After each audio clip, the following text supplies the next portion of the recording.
6 months ago, Sheikh Hasina, the former leader of Bangladesh, was ousted from power.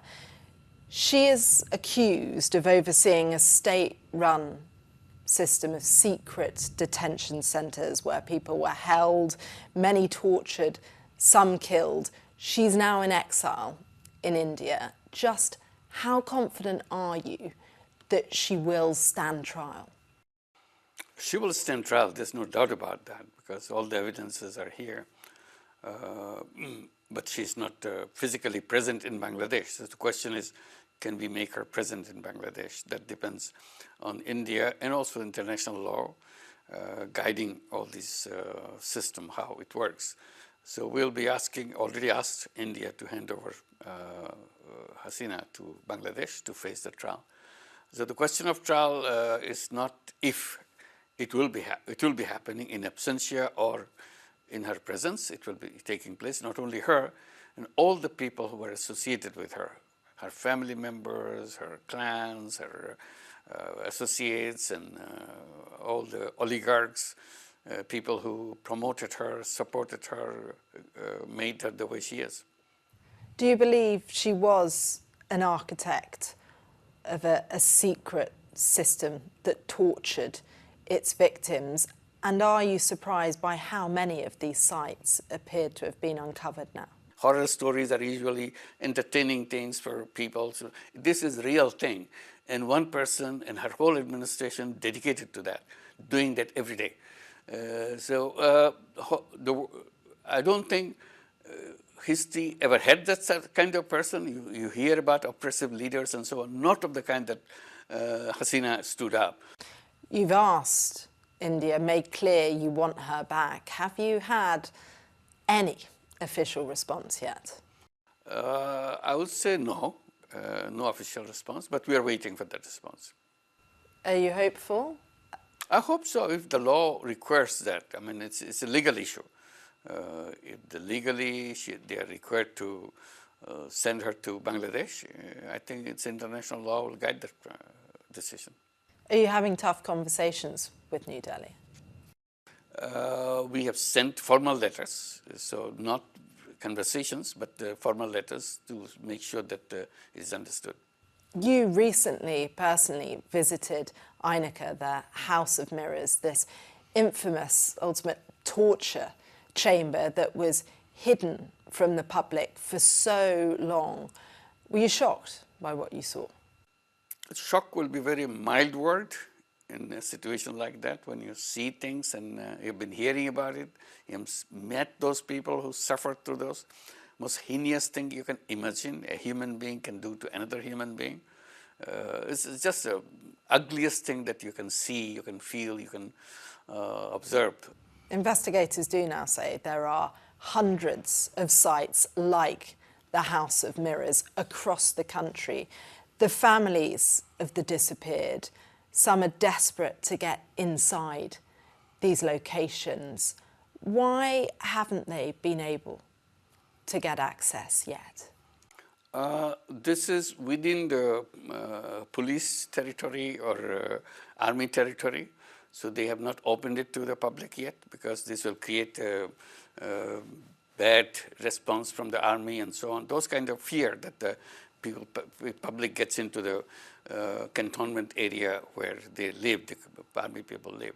So they are restricting those areas, but we have decided to make it a museum so that public can come in. There are arrest warrants for Sheikh Hasina and her aides, but she's in exile.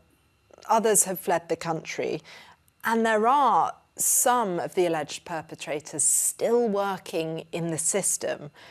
What's the delay in those arrests for those responsible?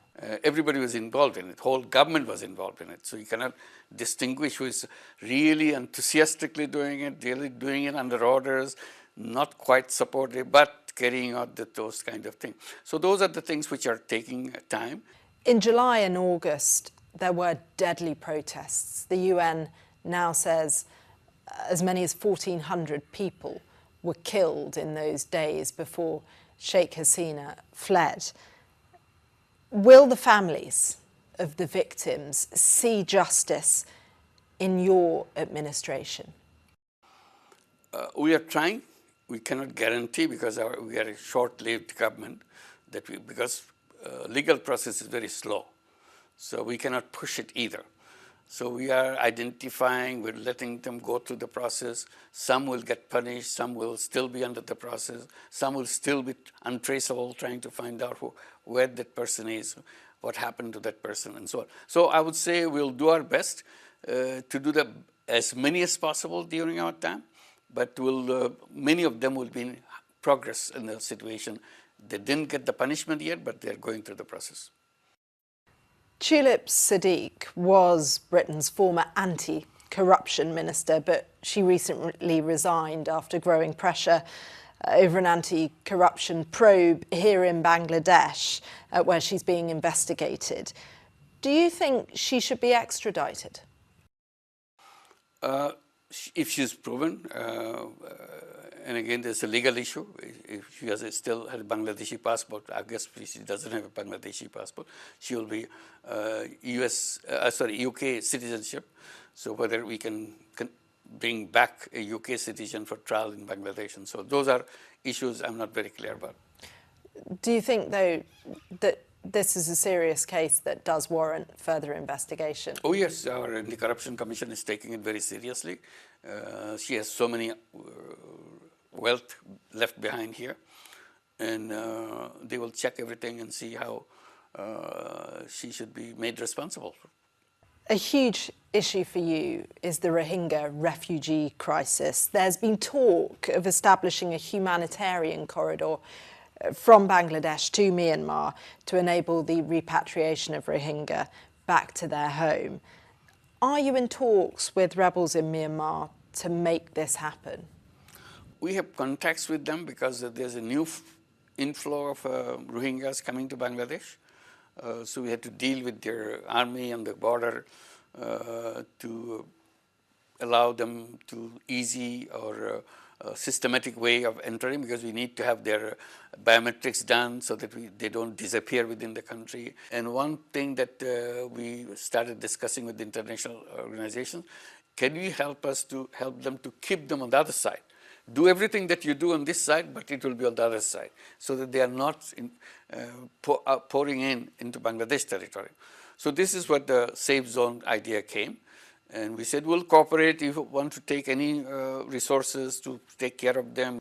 Are you worried about the violence in the camps? Oh, there's lots of violence, lots of drugs, lots of paramilitary activities inside the camps. So those kind of things. It's not an easy thing. This tension will not disappear.